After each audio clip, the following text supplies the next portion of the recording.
pag-aaralan is about anger, no? How are we going to deal with anger? Ayun, no? Lahat po tayo ay tatamaan dito, ano? But before that, let me just share this tragic story, mga kapatid. Two men driving in Southern California got into a battle of road rage after one cut the other off in a parking lot. Meron daw po dalawang lalaki nagkaroon ng road rage, naghabulan dahil yung isa ay kinat siya doon sa parking. Talaga namang lagi nangyayari ito, no?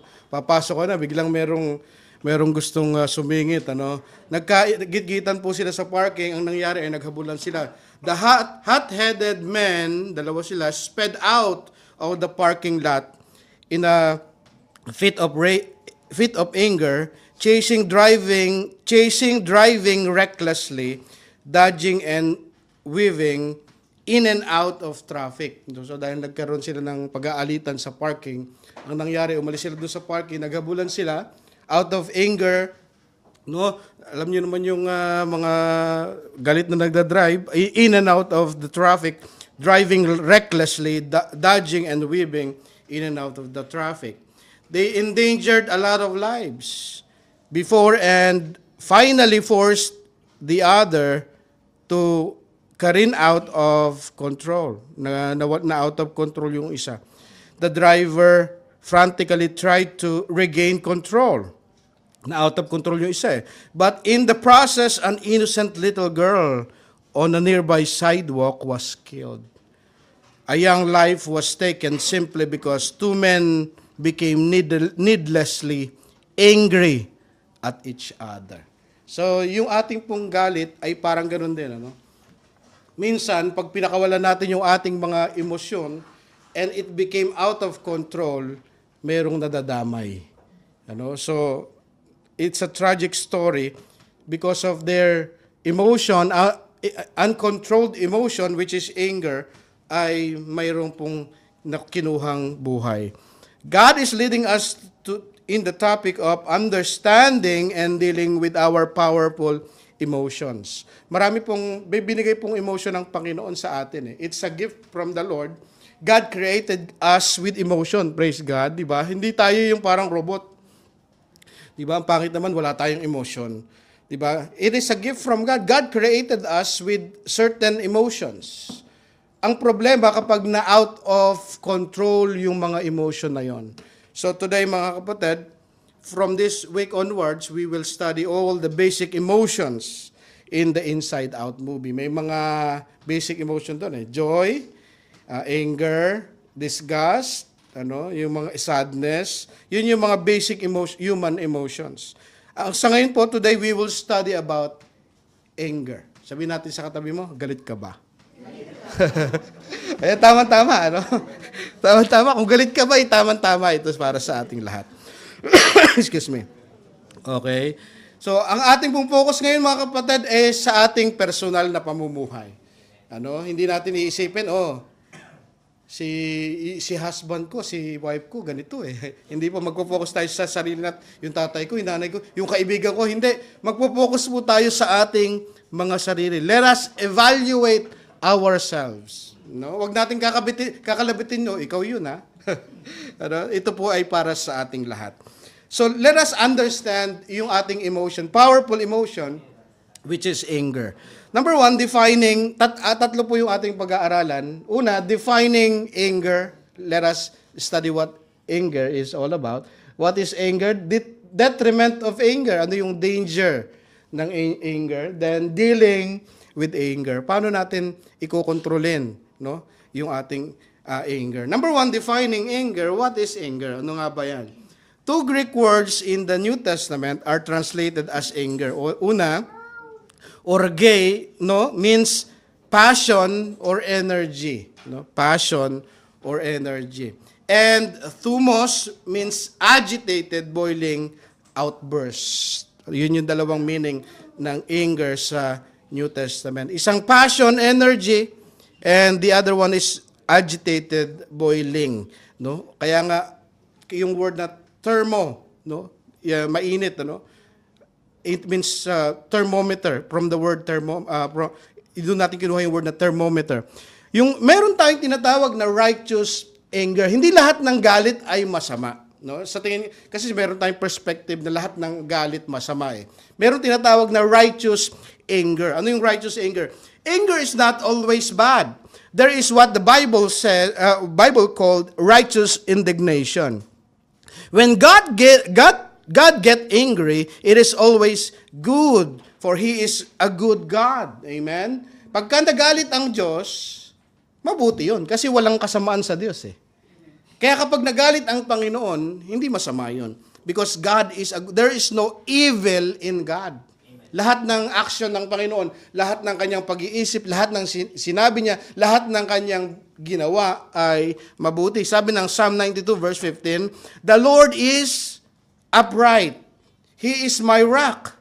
And there is no what? Wickedness in Him." Walang kasamaan sa Diyos. So pag nagalit ang Diyos, pag may ginawa ang Diyos na action, tandaan nyo, we should presuppose that God is good. Pag may nangyari sa buhay nyo, inalaw ng Panginoon, God is good. Because you should presuppose the goodness of God in all situation. Mabuti ang Diyos. Kaya nga sabi ni Charles Spurgeon pag hindi mo makapa ang kamay ng Diyos, hindi mo makita ang kamay ng Diyos, kapain mo ang puso niya. Ibig sabihin, laging mabuti ang Panginoon. So remember, pag nagalit ang Panginoon, mabuti yun. Because there is no wickedness in God. No, His anger is out of His divine attributes of holiness and righteousness. Kapag nagalit ang Diyos, kaakibat lang yun dahil God is holy. Mabuti ang Diyos, banal ang Diyos, kaya siya nagagalit. Saan siya nagagalit? Sa kasamaan, sa injustice, sa sin. Nakikita natin mga kapatid? It's out of His holiness, His holy attributes. Dahil mabuti ang Diyos, dahil banal ang Diyos, dahil makatuwiran ang Diyos, kapag nagalit siya, dahil yun doon sa kanyang kabanalan. Nakikita natin mga kapatid? Romans 1:18 says, "For the wrath of God," ibig sabihin ng wrath, yung galit, no? Kala sabi, hindi yan yung daga. Sabi na iba, yun may daga ba lang Diyos? The wrath of God, anong sabi diyan mga kapatid? Basahin natin. "Revealed in heaven against all what? Ang ungodliness, unrighteousness of men, who by their unrighteousness suppress truth." Nagagalit ang Diyos? Bakit nagagalit ang Diyos? Because He is a holy and righteous God. Banal siya eh. So kapag ang Diyos ay banal, therefore, ayaw niya ng kasalanan. Ayaw niya ng kasamaan. Ayaw niya ng injustice. Natural lang sa Diyos na magalit sa mga bagay na yun dahil banal ang Diyos eh. Kapag holy ka, tapos wala kang pakialam sa mga bagay ng kasalanan, ng hindi makatwiran, you are not holy because you don't feel righteous indignation sa mga bagay na to. So, hindi lahat ng anger ay masama. Number one, yung anger ng Diyos, or tinatawag sa Biblia na wrath of God, it is always holy, banal. No? Jesus got angry at the Pharisees for their selfish motives. Makikita natin yan. Hindi na natin papakita sa verse. Mark 3:1-6, makikita natin, si Jesus nagalit siya doon sa mga motibo nitong mga Pariseo eh. Kasi motibo nila makasarili, mapag-imbabaw. Ibig sabihin, panlabas lang. No? Nag-i-impose sila ng mga kautusan na gawin religious acts, pero panlabas lang yung kanilang ginagawa. Jesus got angry when He saw the house of the Lord was turned into the den of thieves. Di ba? Nagalit ang Panginoon. Pinagtataob niya yung mga table. It's a righteous indignation kasi bahay ng Diyos eh. Ginawa nilang pugad ng mga magnanakaw, mga kapatid. So nagalit ang Panginoon. So this is a righteous indignation. We can feel anger and not sin. Pwede palang magalit eh. Pwede tayong magalit pero hindi tayo magkasala, sabi ng Biblia. We can feel anger and not sin if the source of our anger is from God. Naintindihan natin? Pwede kang magalit at yung galit mo ay makatwiran, tama, kung ang source ng galit mo ay connected sa Diyos. If it is about righteousness, if it is about godliness, yung anger na yon ay makatwiran, mga kapatid. We can feel anger and not sin, if our source of anger is from God. For example, si David, sabi ni Goliath, di ba? Nilalait niya yung Diyos ng mga Israel, di ba? Anong sabi ni David? Sino ba ito? Sino ba itong uncircumcised na tao na ito? Sabi ni David, nagalit siya sa kanyang puso, mga kapatid. Andiyan kayo? Bakit? Nilalait ni Goliath ang Diyos ng Israel. So, natural lang na magalit tayo. That is righteous indignation. David defend God from insult. Not from our selfish motives. Out of our selfishness. Minsan kasi ang tao nagagalit out of our selfishness. Nakikita natin mga kapatid. So pag nagalit tayo, na ang galit natin ay connected sa holiness, sa righteousness, sa justice ng Panginoon, that is justified and from God. Ang tanong, ano yung gagawin mo pagkatapos ng galit na yon? We reflect God's holy indignation when we feel indignant towards injustice, abuse, violent, crime, and sin. Pag nakakapanood kayo ng mga balita, no, bata ni-rape, no, walang awa, pinatay. Yung nararamdaman natin na galit sa ating puso, that is connected to the holiness of God. No? That is a righteous indignation. Nakikita natin may inaabuso. May injustice na nangyayari mga kapatid at ang ating puso hindi makapayag. That anger is from God. Andiyan kayo? Nakikinig ba kayo mga kapatid? Kaya nga ang anger na binigay sa atin ng Panginoon, it helps us to solve problem. Andiyan pa ba kayo? Kasi kapag wala tayong nararamdaman na righteous indignation for these things that is happening around us, may gagawin ba tayong aksyon? Wala. Nakakita tayo ng injustice, abuse everywhere, pero wala tayong nararamdaman. Wala tayong gagawin. Kaya nga, anger helps us to solve problem. Anger is a natural emotion. It is from God. Ang tanong, anong gagawin mo? Makatwiran ba yung gagawin mo after mo maramdaman yung indignation na yun? Yun yung question mga kapatid. So we reflect God's holy indignation when we feel indignant towards injustice. May nakikita kayong minamaltrato, inaalipin, no? Abuse, violent crime, and sin. Ito naman, papasok tayo sa tinatawag na sinful anger. Ano yung sinful? Nakita natin kanina yung righteous anger from God. Yung sinful anger. On the other hand, human anger is most of the time sinful. Yung righteousness ng Diyos, always good yun eh. Always righteous, always holy. Pero yung righteousness ng yung ating anger mga kapatid ay most of the time ay sinful. Bakit natin sinabi yan? No, most of the time because we have a sinful nature. Kasi makasalanan tayong lahat eh. Sino pa ba makasalanan dito? Amen. Ayun. Oh. Meron bang wala? Taas ang kamay? At pakakauwi na. Ano? Lahat tayong makasalanan mga kapatid. Our anger is usually selfish and directed often towards the person. No? Yung ating galit, laging makasalanan dahil makasarili tayo, dahil makasalanan tayong lahat in a general sense. Sa kaya ang ating galit laging, most of the time, ay sinful. Dahil laging towards the person. Example, we get angry when we are hungry. Di ba? Di ba? Angry ka ba? Kasi hungry ka eh. Nagagalit dahil gutom lang. Very selfish reason to be angry. Ano ba yan ba? Walang sinaing. Gutom na ako. No? Tutong na lang ang natira. Dahil out of your selfish emotion, mga kapatid, selfishness, out of our nature, sinful nature, nagagalit tayo for these very small things. So, kaya nga may tinatawag na sinful anger eh, because out of our selfishness.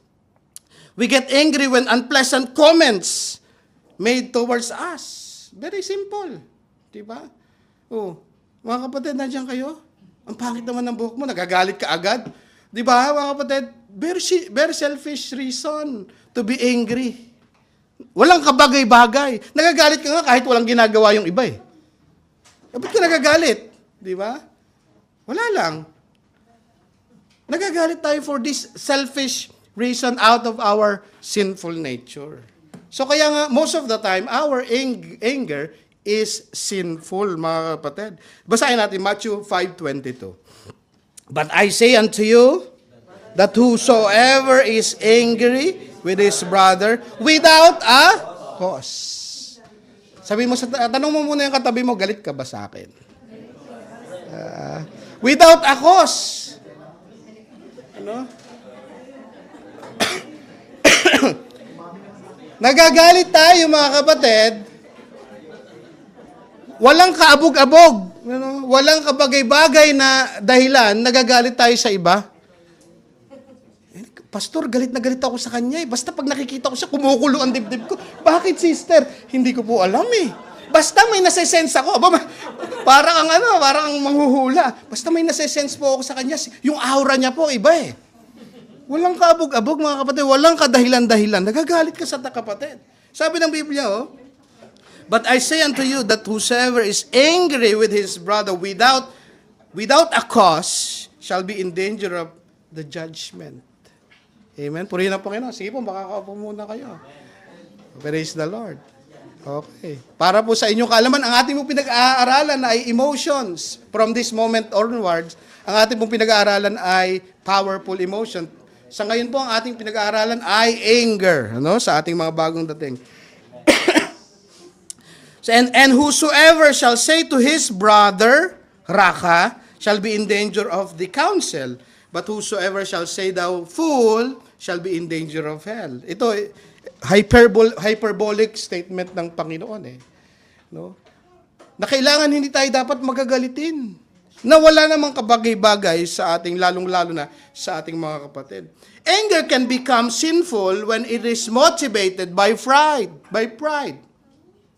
Kung ang ating mga galit ay motivated ng ating pride, ng ating pagiging makasarili, mga kapatid, na ang ating pagiging matapobre, mataas, ay that is sinful. No? That is sinful. Makikita natin yan sa James 1:22. Or when we allow it to linger.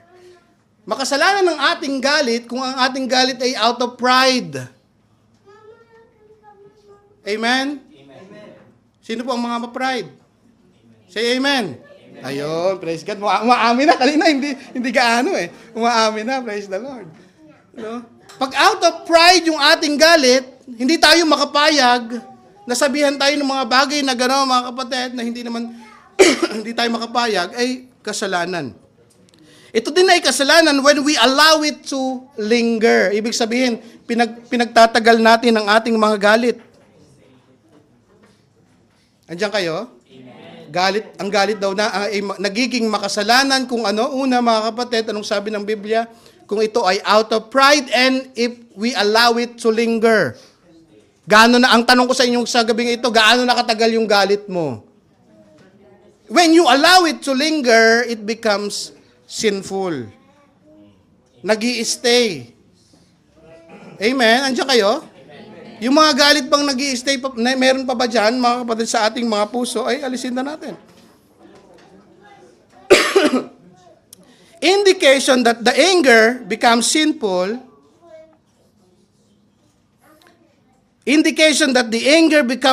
when we start attacking the person rather than the problem. Paano malaman kung ang ating galit ay nagiging sinful na? Kapag ina-attack na natin yung tao rather than dun sa problema. Nakafocus ka na dun sa tao, ina-attack mo na siya personally rather than the problem. So, your anger is becoming sinful. It will show in our actions or words. Kunwari, naggalit ka, may ginawang masama yung isang tao sa'yo, katrabaho mo, kaibigan mo, no? May ginawang masama. Kapag sinimulan mo nang atakihin yung tao, minaliit mo na siya, minura mo na siya, nagiging sinful na yung anger mo. O, nagsimula ka nang sabihan siya ng masasakit na salita. Lagnat, ganun, masasakit eh. Nagsinimulan mo na siyang sabihan ng masasakit, kapatid. Abay, Ano na mangyayari sa atin? Nagiging sinful na yung ating galit. Diba? Andiyan kayo mga kapatid? Kung ano-ano na yung lumalabas. Diba? Nagkaroon kayo hindi mo nagustuhan yung ginawa niya, abay nilait mo na. Ang itim-itim mo, ang lit, ikaw naman, ang lit-lit mo. Kung ano lumabas sa bibig mo, yung anger mo nagiging sinful. Kasi you start attacking the person rather than the problem. Imbis na pag-usapan nyo, ano bang nangyari? Ano ba yung hindi mo nagustuhang sinabi ko?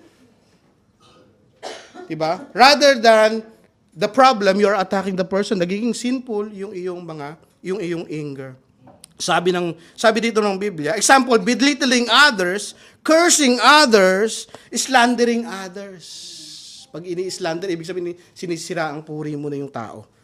Colossians 3:8, sabi dito, but now you must rid yourselves of all such things as this. Anong una?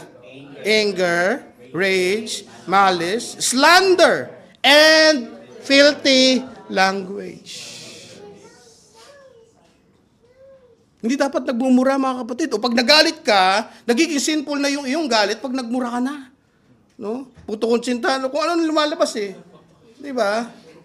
Kung ano lumalabas na sa iyong bibig. Kasi nga, nagiging sinful yung ating anger. Okay, una, nagalit ka dahil abusive yung words na ginamit niya o masama yung ginawa niya. Di ba? Pero, yung galit mo yun na turn into sinful, bakit? Inattack mo na siya eh, mga kapatid eh. So sabi dito, na malinaw, get rid of anger, rage, malice, slander, and filthy language from your lips. Anger becomes a problem when you have trouble managing it. Sabi natin kanina, okay, yung anger, hindi yan always sinful. Nagiging sinful lang siya. Pero mga kapatid, pag hindi na natin ma-manage, makontrol yung ating anger, nagiging sinful din, mga kapatid. Nagkakaroon tayo ng sinful action. Anger becomes a problem when you have trouble managing it, causing you to say or do things you regret. May mga sinabi na ba kayo na nagre-regret kayo? May mga ginawa kayo na out of anger, nagsisisi kayo ngayon. Out of anger, nagsisisi tayo. There are two kinds of sinful anger. Dalawang uri ng anger. Tignan natin yung ating sarili kung pasok tayo dito sa 1 or 2. Number 1, yung tinatawag na explosive anger. Ano yung explosive anger? Yung tinatawag na outward anger. Ayan, una, explosive. This involves expressing your anger and aggression in an obvious way. Yung explosive anger, mga kapatid, yun yung mga tao na kapag nagalit, talagang kita mo. Pag nagalit ay talagang sumasabog, mga kapatid. Oh, bakit ganito yung bill ko ganito? Bakit ganito? O bakit merong buhok dito sa kinain ko? Tawagin ang manager. Nandiyan kayo, kapatid. Explosive. Laging nakikita na nagagalit. Explosive anger yon. May dalawang uri nga ng anger eh. This can include behavior such as shouting, cursing, throwing, or breaking things. O, nagtatapon tayo immediately. Pag nagalit tayo, di ba? Baka ba itapon ko to Pero nagagalit tayo, mga kapatid. That is explosive anger. Di ba? Ano pa? Breaking things. Nagbabasag daw. Being verbally or physically abusive towards other. Kapag nagalit ka, nagsasalita ka ng masasama, ay explosive anger yan. Laging nakikita, pag nagalit ka, alam na agad ng buong bayan. Alam na agad sa Facebook, nakikita na. Kasi explosive ka nga. Kailangan kong ilabas yung aking anger. Kasi explosive anger yung anger mo. Ganon yung attitude mo. Sabi ng Proverbs 12:16, the vexation of a fool is known at once. But the prudent ignores insult. Ang ganda, mga kapatid, di ba? Sabi niya, the vexation, ibig sabihin yung galit. Paglalabas ng galit, the vexation of a fool is known at once. Alam mo agad na galit. Nakasigaw agad. Hindi naman yung pagsigaw ko kasi ini-emphasize ko lang. Nakasigaw agad, nakamura agad. Nakabato agad nakasuntok agad. Nakasampal agad. The vexation of a fool is known at once. But the prudent ignores insult. Ininsulto ka na, lagi kang galit. Diba sabi dito, ang matalino, pinalalampas. Ang tanong, matalino ka ba? A prudent ignores insult. Ano pa? Sa Proverbs 14:17, sabi dito, a man of quick temper acts foolishly, and a man of evil devices is hated. A man of quick temper acts foolishly. Kapag ka yung magagalitin ka, sigurado yung iyong action ay foolish. Hindi na pag-isipan ng maigi. O nakita natin yung example kanina sa introduction. Nag-away sila, nagalit eh. Nasingitan lang eh. O naghabulan. O, acts foolishly. May nakita pa nga ako isang road rage. Talagang sisirain niya yung sasakyan ng isa. Talagang hindi tinigilan. No? Matindi. No? Another kind of sinful anger is implosive.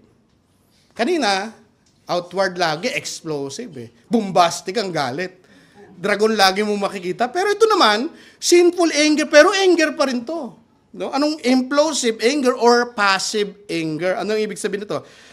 On the other hand, implosive anger is more like a silent implosion. Pag sinabing implosion, sa loob sumasabog. Sa loob sumasabog. Where the anger is internalized, potentially causing harm over time. Ibig sabihin ng implosive anger, mga kapatid, sa loob yung anger. Tinatago, inaalagaan. Di ba, kapatid? Parang alaga lang na pet eh. Inipon mo, inilait ka. Oh, silent ka lang. Pero sa loob, iniipon mo. Parang ka nagpapakulo. Unti-unti mo pinapakuluan sa loob. No, mga kapatid? Potentially causing harm over time. Parang time bomb. Sasabog din. Pero sinful anger pa rin, mga kapatid. The person who nurses or nurtures their anger is usually marked by pouting. Kasi magkaiba kasi yung pinapalampas mo, wala talaga sa'yo. Pinapatawad mo. Iba naman yung pinalalampas mo pero iniipon mo yung sama ng loob sa loob ng puso mo. Iba yun. That's implosive anger. The person who nurses or nurtures their anger is usually marked by pouting. Talagang nakanguso lagi. Nakanguso pero hindi siya kunwari nagalit, hindi siya explosive, pero nakanguso, nakasimangot. Silent implosion nga eh. Ano pang nangyayari? Pouting, plotting. Ibig sabihin ng plotting, nagpaplano. Ito matindi. Silent lang siya, pero yari ka sa akin. Pagdating ng panahon, unti-unti kitang lalasunin. Yung ulam mo, lalagyan ko ng mas maraming betsin. Unti-unti mo pinapatay, no? Unti-unti daw eh, sabi nga eh, di ba, kapatid? So silent, plotting, self-pity, and generally, just making other people miserable. O unti-unti mo, ginagawa mong miserable yung buhay ng ibang tao. Ini-internalize eh. Akala ko, script lang ang ini-internalize. Pati galit pala. Ini-internalize. So, iniisip mo, ito, ginawa niya sa akin. Pinagsabihan niya ako ng masama. Pakisilent mo, baka magalit ako. May nagsasalita. Pakisilent mo na, merong nagsasalita, nadidinig ko. Self-pity. O yun. Kasama sa implosive anger yun eh. Pag nag-start kang mag-self-pity. Kasi sa loob yung iyong anger, mga kapatid eh. Itong illustration nito is a pressure cooker. Diba? Unti-unti. Pero sasabog din eh. Diba, kapatid? Passive anger is sometimes expressed in subtle and indirect way. Example of this passive aggressive behavior include giving someone the silent treatment. Yung isa, explosive, laging galit, laging nakasigaw, laging nakapanakit, pati sa salita. Pero yung implosive, tahimik eh. Silent treatment ka. Pero galit na. Di ba? Matalim makatingin, mga kapatid. Passive-aggressive behavior includes giving someone the silent treatment. Sulking, yung pagtatampo. Implosive anger yun. Nagtatampo ka. Di ba? Nasa loob ka lang ng bahay mo. Ito talagang ginawa niya sa akin. Ito yung mga bagay na ginawa niya. Pagdating ng panahon, makakaganti rin ako. parang pelikula eh. 'Di ba? Silent treatment. Sulking, being sarcastic. Yung hindi ka na nga nagalit, pero sarcastic ka na. Okay lang, ganun lang ng mga bagay na, di ba? Walang kabagay-bagay yan. Nagiging sarcastic ka na. Iba yung gusto mong sabihin doon sa sinasabi mo. Sarcastic and making snide or insulting remarks. Paunti-unti. Kaya nga implosive anger. Implosive anger is potentially revengeful. Yung kanina, explosive, you express, nagalit ka, nakasakit ka, sinful pa rin. Pero implosive, sinful pa rin. Kasi matindi, pinagpaplanuhan mo kung paano ka makakaganti. Paglaki ko, ganito, yung kumpanya niya, ako ang sasakop sa kumpanya. Ako ang magmamana. Di ba? Parang pinagplanuhan mo mula sa pagkabata. Ganun yung mga pelikula, di ba? You do not often express your anger immediately, but you often wait for a chance to attack. To attack the person. It is ticking time bomb. Sabi dito, it is a ticking time bomb. Sasabog din. Pero mag-antay ka lang. That is implosive anger. Sabi ng Leviticus 19:18, do not seek what? Revenge. Or grudge against one of your people, but love your neighbor as yourself. Amen. I am the Lord. Si Lord ang nagsasabi nito. Sabi niya, huwag tayong maghihiganti. So, explosive anger is sinful, implosive anger is sinful. Sabi mo, huwag kang gaganti. Huwag tayong gaganti.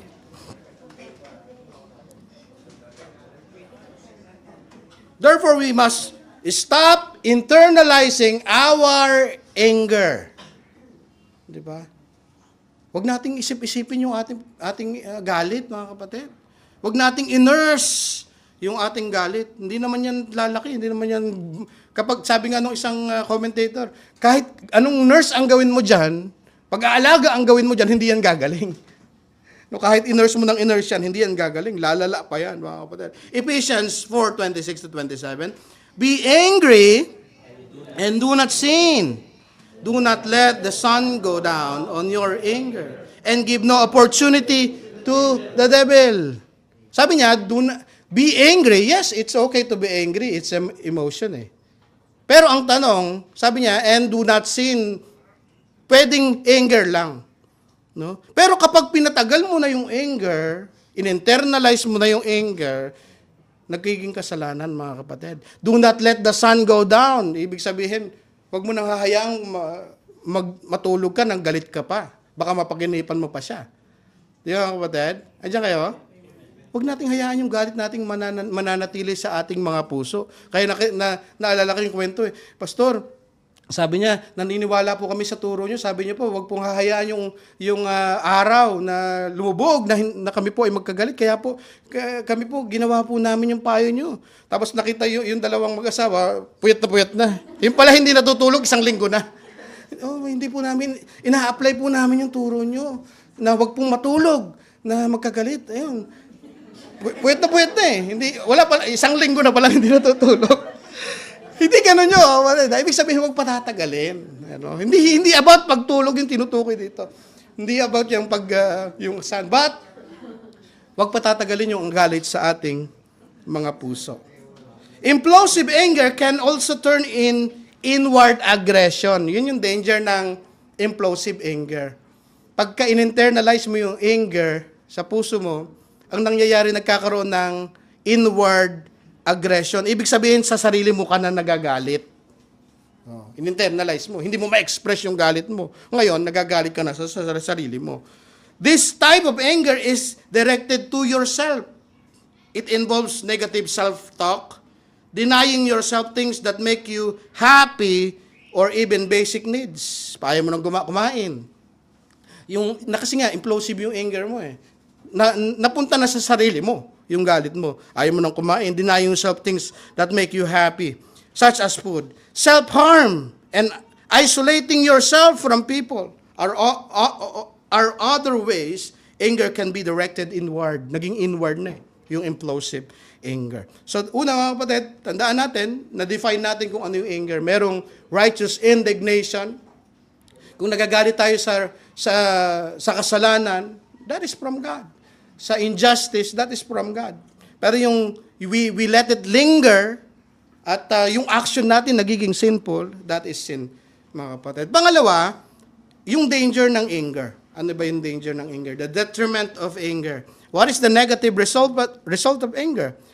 Ito mga kapatid, para malaman natin kung tayo ay laging nagagalit or magagalitin. The symptoms of anger. You may have anger issue, may problema tayo sa anger, kung number one, you feel angry often.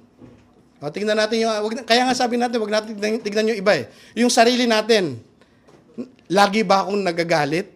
Ayan. Lagi ba akong nakasigaw? Lagi ba akong nakapagsasalita ng masama? 'Di ba? So meron kang anger issue kung you feel angry often. 'Di ba? Sa maghapon lagi kang galit. Hindi pwedeng hindi ka galit. Ano? You feel that your anger seems out of control. Parang feeling mo na out of control na yung iyong anger. Pangatlo, your anger is affecting your relationships, no? Yung mga relationship, mga anak, sa pamilya, sa asawa, sa kaibigan, sa katrabaho, ano?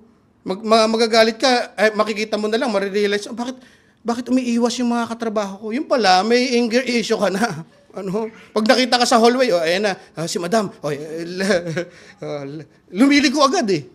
Baka may anger issue ka kasi nga it affects your relationships. Ano pa? Your anger is hurting others. Kung yung anger mo nakakasakit ka na ng tao, physically, verbally, ay out of control na. Nakakapagsalita ka ng masama, you belittle people. No? Nagmumura na tayo mga kapatid. That is your anger is out of control. Our anger is out of control. Your anger causes you to say or do things you regret. At the end of the day, kapag mag-isa ka na lang, dapat hindi ko sinabi yun eh. Dapat hindi ko ginawa yun eh. Aba, nagiging out of control yung anger natin. Ano bang sabi? You're verbally or physically abusive. Nagiging abusive ka na verbally. Yung mga salita mo laging masakit. Yung iyong ginagawa ay laging nakakasakit ng tao, nagiging abusive ka na. So, tanungin natin yung ating mga sarili, may anger issue kaya ako? Di ba? Kung check lagi ang sagot natin dito, abay, may anger issue tayo, mga kapatid. So, the danger of anger. Anger is one letter short of danger. Di ba? Anger is one letter short of danger. Kaya nga, anger is danger. No?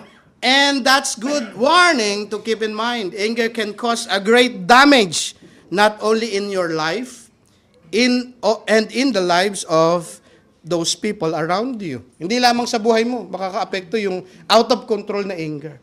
Pati sa buhay ng tao sa ating paligid. Let me give you an illustration, mga kapatid. When a rattlesnake is cornered, sometimes it becomes so angry that it bites itself. Ito daw, rattlesnake, according sa pag-aaral, hindi naman lahat, sa behavior ng rattlesnake, it bites itself. When a man harbors hatred or bitterness in his heart, he is poisoning himself, just like the rattlesnake that bites itself. Pagka daw yung rattlesnake, na-corner mo siya, ang nangyayari minsan, he became so angry, nang ginagawa niya, kinakagat niya yung sarili niya. So, ang anger, mga kapatid, having an issue with anger, ang nangyayari sa atin, it causes us harm sa ating buhay, mga kapatid. Anger is dangerous to our number one, relationships. Dangerous yan sa ating relationship. Anger can cause relationship problems, loss of marriage, loss of family, loss of friends. Kapag out of control yung ating anger, nagkakaroon ng hiwalayan na mag-asawa, ng magpapamilya, na magkaibigan, because of anger. Magkaibigan, best friend kayo noon. Nag-away kayo, nakapagsalita ka ng napakasakit. Ngayon, hindi na kayo magkakaibigan. Binala ka na sa Facebook. Ano mga kapatid? Nandiyan kayo? Naintindihan natin? Kaya nga, it causes danger to our relationship. A slip of foot, sabi ni Franklin Benjamin, a slip of foot, you may soon recover. But a slip of the tongue, you may never get over. Yung slip of foot, nadulas ka, makaka-recover ka pa dyan eh. Pero yung slip of tongue, yung nakapagsalita kang napakasakit, tumimo sa puso ng isang tao, abay mahirap ibalik. No? Biyaya na lang ng Diyos pagka napatawad niya. No? Biyaya. Kaya kailangan natin ng Panginoon. Kaya nga, mag-ingat Number two, speak when you are angry. Sabi ko dito, pinost ko dito sabi ni Ambrose Bierce, speak when you are angry and you will make the best speech you will ever regret. Magsalita ka daw nang ikaw ay galit. At siguradong yung salita mo na yon ay pagsisisihan mo. You will make the best speech that you will ever regret. So dapat hindi tayo magsalita agad-agad kapag tayo ay galit. Mag-ingat tayo mga kapatid sa ating mga sasabihin. Anger is dangerous to your life affairs.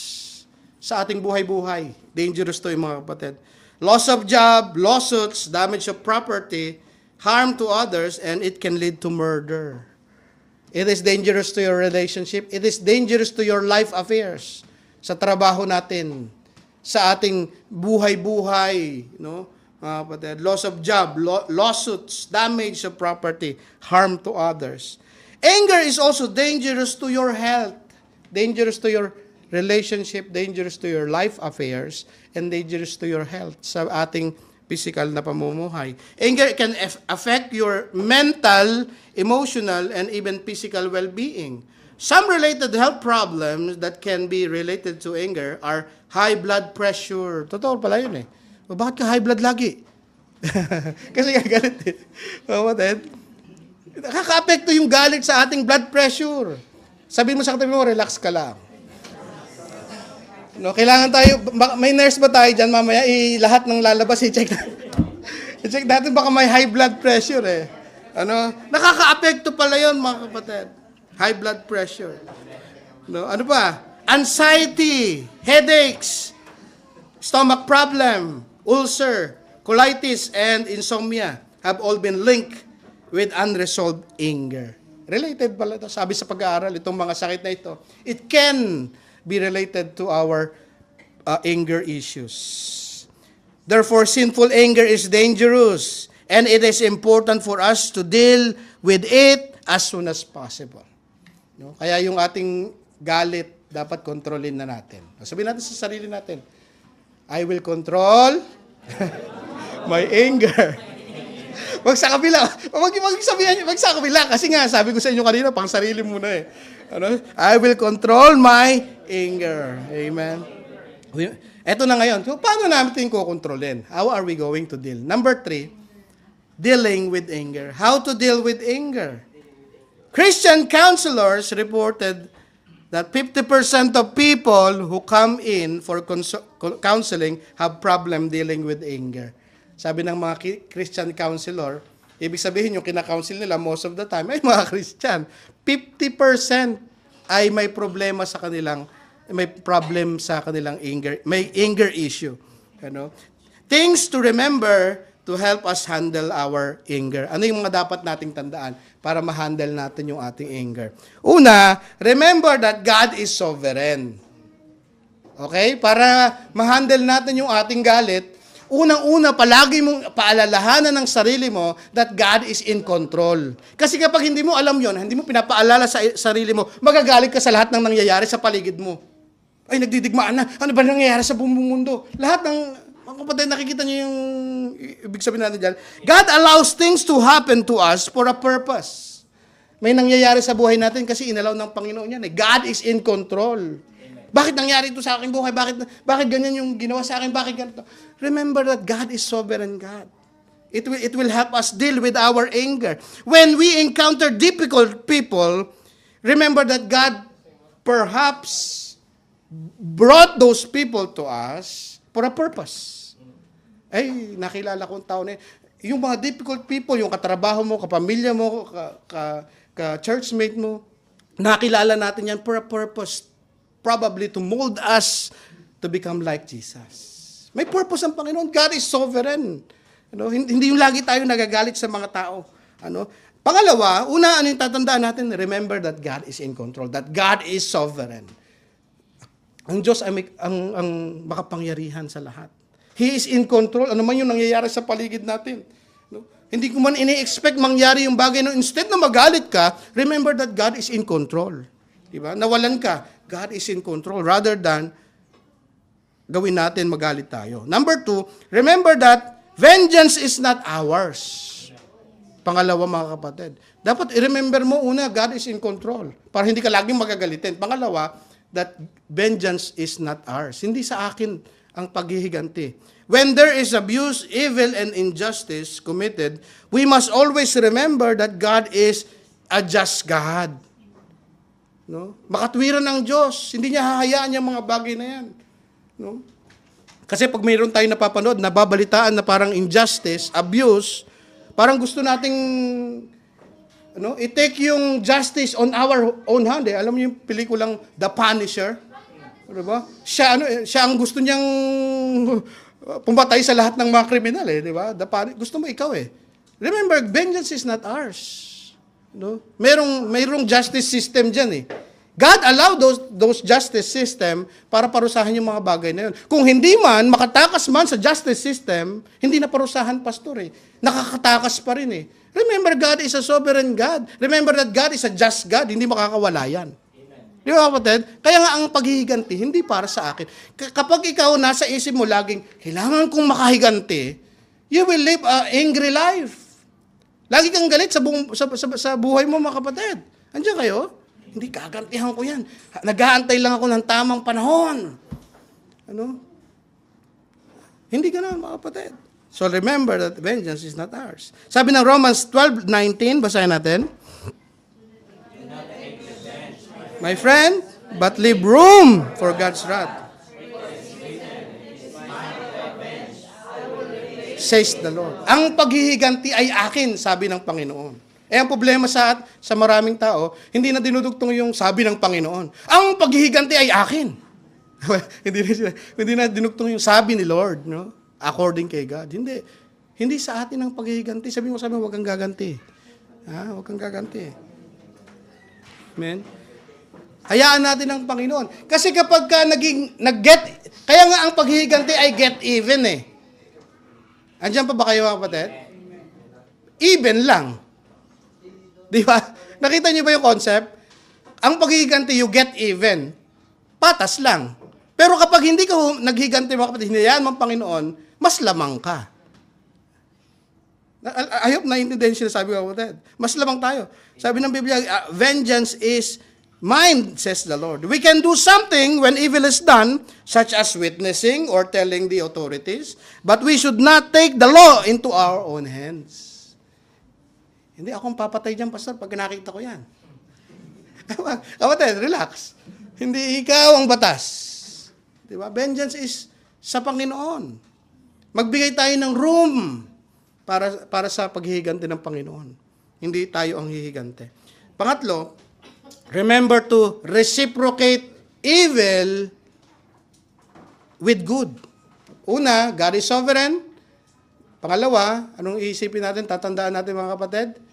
That, ano yun? Nakalimutan ko rin That God is sovereign. Remember that vengeance is not ours. And pangatlo, remember that to reciprocate evil with good. Pag ginawan ka ng masama, it is your opportunity to do good. Pag ginawan ka ng masama, pagkakataon ko na to. Diba? Hindi gumante. Pagkakataon mo nang gumawa ng mabuti. Yun yung pagkakataon na ginasin. Kasi pagkakataon mo nang sumunod sa kalooban ng Panginoon. When someone is bad, when someone do bad things to you, it will be helpful to think that it is an opportunity to do good. Rather than react negatively, we can respond positively.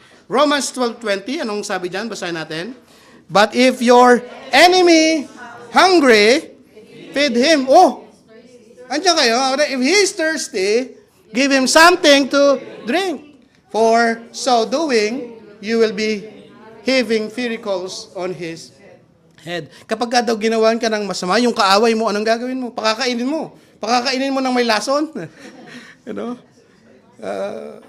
Paiinumin mo ng may malatayong para mamatay na. Hindi, kapatid. Sabi dito, it's an opportunity to do good. Sabi nga ng Biblia, pag ginawa kayo ng masama, gawan nyo ng mabuti. Andiyan kayo mga kapatid?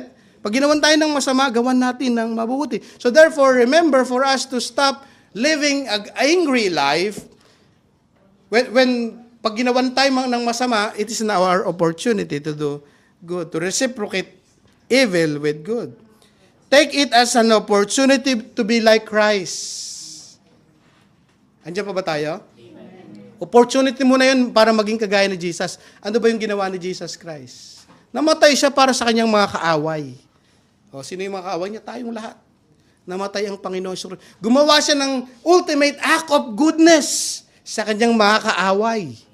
It is your opportunity to be like Christ. Mahirap, alam ko mga kapatid. Mahirap kapag ka nilalait ka, sasabihin mo ng God bless you. Kapag ka minamaltrato ka, sasabihin mo, pagpe-pray mo pa siya, mahirap Pero it's your opportunity to do good at to be like Jesus. Amen. Sa mga pagkakataon na yon. So now, how are we going to practically deal with anger? Kanina, ito yung mga bagay na tatandaan natin para makatulong sa atin. Ngayon, practical. Paano tayo i-deal natin yung ating anger? Number 1, admit it. Amen? Sabihin mo sa atin mo, umamin ka na. Iinom mo na ako. Yan.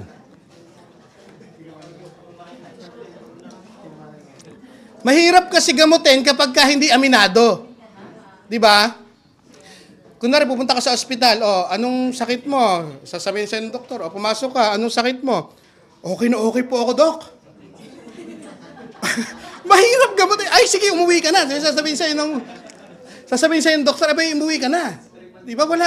Kasi hindi ka aminado Kailangan mo muna, para magamot ka, kailangan mo aminin kung alin masakit, kung anong problema sa'yo. Naintindihan naman natin mga kapatid. Number 1, for us to deal with our anger, we need to admit, nagalit tayo. No? Huwag tayo nagja-justify. We can handle anger when we start recognizing and admitting our prideful anger. Magsisimula yun, mga kapatid. This is the first step towards freedom. Gusto mo makalaya sa buhay na palagi kang galit? Kailangan mong aminin na ikaw ay galit. No? Galit ka ba? Hindi ako galit. You must admit, mga kapatid. Proverbs 28:13, he who conceals his sins does not prosper. Hindi ka magtatagumpay. Hindi ka uusad kapag pag tinatago mo yung iyong kasalanan. But whoever confess and renounce them finds mercy. Para mapatawad ka sa iyong mga kasalanan, sa iyong mga behavior, you need to admit it. You need to confess and you need to renounce. Sasabihin mo, Lord, ayoko na po ng buhay na palaging galit. Ayoko na po maging angry bird. Ayoko na pong maging ganun, Panginoon. Ayoko na maging laging galit sa aking buhay. No? You need to admit it. So therefore, we must stop denying it. Stop denying it. It's obvious naman Bakit pa i-deny? Obvious naman. Amen? Number 1, we must admit it. Therefore, we need to stop denying it. Stop making excuses. Minsan kasi pag galit tayo, ginagawan lang natin ng excuse. Kailangan aminin natin, mga kapatid. No? Minsan sasabihin natin, Pastor, kasi galit ako, kaya nagawa ko yung mga bagay na yun Pinagsasalitaan ko sila ng mga masasakit na salita. No? Kasi pagod po ako Abay, galit ka. Aminin mo muna, galit ka. Diba? Huwag mong ibabaling doon sa pagod ka. Na out of control ka kasi galit ka. No? Marami naman sinasabi natin, because of hormonal change. May hormonal change po ako, kaya, totoo naman nakaka-apekto, pero yung pag-control, nasa sayo na.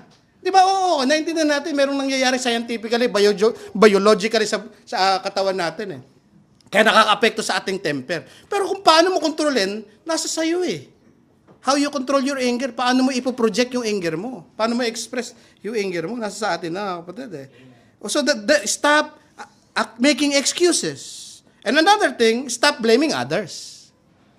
Diba? We must, number 1, admit it, stop denying it, stop making excuses, stop blaming others. Sasabihin natin, I became like this because of my parents. Diba? Iba sasabihin, kasi naging ganito ako, magagalitin ako kasi yung mga magulang ko Ganito yung mga ginawa sa akin. Stop blaming other people. Galit ka kasi galit ka It is your own responsibility. Yes, nakaka-apekto yun. Pero stop blaming them. Own it. Di ba? Own your behavior. Nasa atin yung mga kapatid. Or because of my past experiences. O, naging ganito ako, pastor, kasi nung mga bata ako, minaltrato ako, ganon, ganito ginawa sa akin. Binuli ako, kaya ngayon, ganito ako. Bully rin ako. Abusive ako kasi inabuse ako noon eh. Stop blaming other people. You must admit it. Ikaw naging magagalitin kasi take the responsibility, mga kapatid. Own it. Own your mistakes. Una, admit it. Pangalawa, repent it. No, na-admit na natin na tayo ay magagalitin. Kailangan tayo mag-repent. 1 John 1:9, sabi niyan, if we confess our sins, He is faithful and just to forgive us our sins and purify us. Amen. Panginoon, patawarin niyo po ako sa pagiging magagalitin. Amen. Stop denying. Kailangan tayo lumapit sa Panginoon. Nagiging magagalitin. Nakakapagsalita po ako ng mga masasakit. No? I-confess natin sa Panginoon. We must repent it. This confession should be both to God and those who have been hurt by our anger. Dalawa, mga kapatid. Una sa Diyos, humingi tayo ng tawad sa ating mga sinabing masasakit, mga ginawa na abusive, nakasakit tayo ng mga tao, at syempre doon sa nasaktan natin. Diba? Oh, brother, pasensya ka na doon sa nasabi ko sa iyo. Oh, hindi ko sinasadya. Oh. Humingi tayo ng tawad, hindi lang sa Diyos, pati doon sa mga tao. We must repent it. And lastly, itong pinakamahalaga, this is our point, control it. Kontrolin natin yung anger natin. Admit it, repent it, and hindi lang kasi, humingi ako ng tawad sa Panginoon. Abay, kontrolin mo. Diba? Hindi pa ulit-ulit. Kailangan tayo may gawin. Control it. Number one, para makontrol natin, don't vent it. Ibig sabihin ng venting, many people believe that venting your anger, example, running, shouting, throwing stuff, breaking plates, kicking or punching a bag, is healthy way of dealing with anger. Sabi nila, yung venting, mga kapatid, ay makakatulong. Sabi ng lumang psychology or psychiatrist sa mga counselors, sabi nila, i-vent mo yung anger mo, ibig sabihin, ilabas mo yung anger mo. Para daw na makawala yung anger mo. Pero it's not biblical. It's not helpful at all. Sabi ng Ecclesiastes, andyan, 7:9, don't become angry quickly because anger is foolish. Sa Pilipinas, mga kapatid, it's one of example is Wall-in Isdaan Restaurant. They call it taksyapo. Diba? Ano yung ginagawa nila? Kapag yung galit mo daw, kukuha ka ng baso, bibilin mo yung baso na yun. Diba? Kikita rin sila. Kung bibili ka ng mga yung mga item, babasagin mo. No? Babasagin mo para daw ma-express mo, mailabas mo yung galit mo. But that's not biblical. Hindi yun healthy, mga kapatid. But experts believe that venting your anger is not helpful and healthy. They can feel relieved for a moment. Yes, mawawala yung marirelieve ka for a moment kasi sumigaw ka ng malakas o binato mo yung nagbasag ka, di ba? O kaya nag-punching bag ka, yung galit mo nilabas mo sa punching bag. Akala mo healthy, pero hindi pala healthy yun, mga kapatid. They can feel relief for a moment. Yes, for a moment lang. But the root of the problem is still there. Galit ka pa rin. Narelieve ka for a moment, pero galit ka pa rin. New research challenges the conventional wisdom that venting anger is beneficial, finding that it can actually exacerbate. Ibig sabihin, lalala pa yung anger mo. Okay, nilabas mo. Nagwala ka. O binato mo yung ventilate mo yung anger mo. Okay, na-ventilate mo, na-relieve ka for a moment, pero nandun pa rin yung problema, mga kapatid eh. You just exacerbate the situation, sabi ng psychiatrist.com. No? So don't become angry quickly because anger is foolish. So therefore, we need to what? Don't vent it. Huwag natin i-vent yan. Pag galit ka, hindi kailangang i-express mo ng event natin yun. Hindi makakatulong sa atin yun, mga kapatid. Kaya nga, pangalawa, we need to control it. Biblical, therefore, is no other solution to anger, but to control it. Sabihin nga natin, control it. So, hindi venting ang solusyon. Hindi yung paglalabas ng galit. Ang solusyon, kontrolin yung galit, mga kapatid. We certainly cannot control other people's behavior towards us, but we can have the power to control our own behavior towards other. Hindi mo naman makokontrol yung ibang tao eh. Makokontrol mo ba yung ibang tao kung paano yung itrato? Hindi mo naman makokontrol yung ibang tao. Ang makokontrol mo kung paano ka mag-respond sa kanila. So therefore, we must control our behavior ourselves. Control anger before it controls you. Control anger before it controls you. Paano natin makokontrol yung anger? Number 1, be lenient. Ibig sabihin, maging mapasensyoso tayo. Amen? Bigyan natin ng room para sa mistake yung ibang tao. Huwag tayong perfectionist. Kaya ang isang taong perfectionist, mga kapatid, laging galit. Oh, bakit, ano yan? Kulang na 1 inches to oh, bakit gusto ko black na black? Hindi yung gray. Oh, laging galit, perfectionist, nakikita natin. Dapat be lenient. Remember that all people commit sin, commit mistake. Lahat ng tao nagkakamali. Dapat be lenient tayo. May room for mistakes sa ibang tao. We must expect that people will make mistakes. We get angry easily when we become perfectionist. Pag naging perfectionist tayo, gusto natin perfect lahat. No? Kailangan 100 ang grade mo. Hindi bababa ng 100. Perfectionist eh. Dapat lahat maayos. Abay, lagi kang mamumuhay ng galit. Colossians 3:13, make allowance for each other's faults. Amen? Amen. Make allowance. May allowance ba? Hindi yung hindi ka pwede magkamali. Pag nagkamali ka, yari ka sa akin. You know? Allowance for others' mistake or others' faults and forgive anyone. Amen? Amen. Ano yung unang gagawin natin? Be lenient. Kaya ang pinakamaganda, mga kapatid, sa being lenient, instead of being perfectionist, being excellentionist. Ibig sabihin ng being excellent, pinupush mo para maging excellent. O, gawin mo mabuti. O, okay lang kung magkamali, pero gawin mo yung best mo. Diba? Ibigay mo yung best mo rather than hindi ka pwedeng magkamali. O, pagka ganun ka, perfectionist ka, lagi kang galit. Diba? Rather than you encourage people. No? You want excellent with them. Excellencism ang tawag doon. There is a healthy alternative to perfectionism. It is called excellentism. No? Working towards excellence rather than perfection. Other people deserve benefit of doubt. Amen? Amen. Yung iba, dapat lagi natin binibigyan ng benefit. Baka baka may pinagdadaanan lang. No?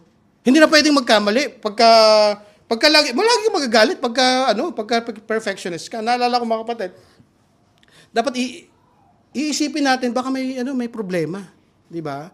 Hindi yung laging naka-judge tayo palagi. Lagi tayo magagalit pagka Naalala ko nung ako ay bagong driver pa lang, 'di ba? Kasi minsan kapag mabagal yung nasa harapan mo, 'di ba, bubusinahan mo.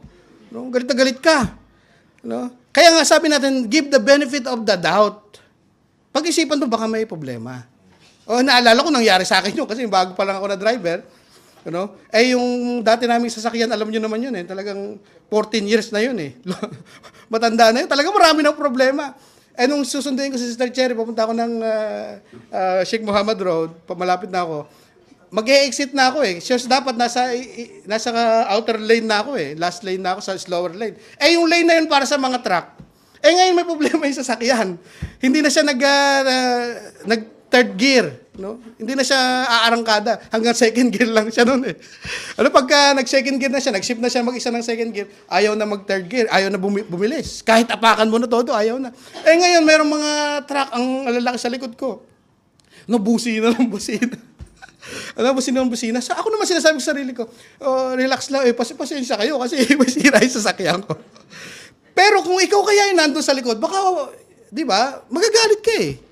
Kaya nga sabi natin, give the benefit of the doubt. No? Sa ibang tao. Baka masara yung sasakyan. Kaya pag kami nagmamadali, binubusinahan tayo, baka may lalabas na. Pagbigyan na natin. Ibig sabihin, be lenient to people. Maging maluwag tayo sa ibang tao, huwag tayong perfectionist. Para hindi tayo laging nagagalit. No? So yun lang yung point doon. Jesus said, condemn not, and you shall not be condemned. Forgive, and you will be forgiven. Amen. So number 2, think before you speak. Practically, para maiwasan natin yung mga bagay na yon, kailangan nating pag-isipan yung mga sasabihin natin bago tayo magsalita. James 1:19-20, know this, my beloved brothers, let every person be quick to hear, slow to speak, and slow to become angry. Amen. Sabihin natin sa sarili natin, slow to become angry. Amen. Huwag mabilis magalit. Diba? Slow to speak, slow to become angry, quick to listen. Baliktad sa atin quick to speak, quick to become angry, slow to listen. Ano sabi mo? Hindi. Ako, hindi mo na maintindihan yung sinasabi. Kasi gusto mong mabilis magsalita Gusto mo ikaw yung point mo Mabilis ka magalit So, think before you speak. Number 3, take a time out. Practically, kapag nagagalit ka na, no? Para makontrol natin yung anger natin, take a time out. Pagka galit na galit ka na ba, mag-ice cream ka. Di ba? Lumabas ka muna, mag-backdo ka, mag-ice cream ka muna. Worship and meditating will surely help us control our anger. Pagka magagalit ka na, hindi mo na makontrol yung iyong sarili, mag-time out ka muna. Pause for a while. No? Mag-worship ka na, alive. Ganun na yung mga talaga. Ibig sabihin, kontrolin natin, mag-meditate tayo mga kapatid, meditate the Word of God, listen to the worship. So take a time out. No? Lalo na pagka, yung mag-asawa, pagka mainit na, mahinga muna, take a time out mga kapatid. Job 42 verse 2, sabi diyan mga kapatid, I know that you can do anything. Sorry. Once you are calm, nandun pa tayo sa third point, Once you are calm, you can express your concerns clearly and directly without hurting others. Ngayon, take a time out, di ba? Lumabas ka muna, magpalamig ka muna. Pagka okay ka na, control mo na yung sarili mo, saka inyo pag-usapan yung point. Kasi magkakaintindihan na kayo. Kapag pareho kayong galit, hindi ka magkakaintindihan Ipipilit mo yung point mo So take a time out. And lastly, trust God. Ito yung last point natin. We need to accept that there are some circumstances that we cannot control. Kaya walang sense magalit. Wala ka naman, out of control ka naman. Hindi mo naman kayang kontrolin yung sitwasyon Anong gagawin mo? Makakatulong ba yung galit mo? Di ba mga kapatid? Hindi naman So, we need to trust God. Frustration will not do any good. We need to trust God that He is in control. May sitwasyon na out of control ka. Wala ka namang magagawa doon sa sitwasyon na yun Di ba? Bakit magagalit ka? Makakatulong ba yung galit mo? So, dapat, kahuli-hulihan, ipagtiwala natin sa Diyos. Control niya ang lahat ng bagay. Job 42 verse 2, know that you can do anything and no plan of yours can be thwarted. Makapangyarihan ng Panginoon. Kaya niyang gawin ang lahat ng bagay. We need to be changed from inside out. No, we need to change from inside out. We need to walk in the Spirit. Sabi ng Biblia mga kapatid, walk in the Spirit. Galatians 5:16. So I say, live by the Spirit, and you will not gratify sa sinful nature. Lagi tayong aasa sa Panginoon, sa biyaya ng Panginoon, para hindi tayo mamumuhay sa galit. Kasi pagka namumuhay tayo sa biyaya ng Panginoon, sa galaw ng banal na Espiritu sa ating buhay, sabi ng Biblia, mga kapatid, Galatians 5:20, but the fruit of the Spirit is love, joy, peace, patience, kindness, goodness, and what? Self-control. So kung tayo lumalakad sa presensya ng Diyos palagi, nandun yung bunga ng Espiritu. Patience and self-control. Let me close this message. Are you becoming angry person? Anong sagot natin? Amen? Are your anger becoming out of control? Let us come to the Lord in humility. Admit it before the Lord and ask for His grace and wisdom to be able to overcome our anger issue. This does not happen overnight, but it takes one step at a time. Amen? Umamin tayo sa Panginoon. magpasakop tayo sa Diyos, magpakumbaba tayo, magpatulong tayo na ikontrolin natin yung ating mga anger. Amen. Let us all stand up. Thank you, Lord. Hallelujah.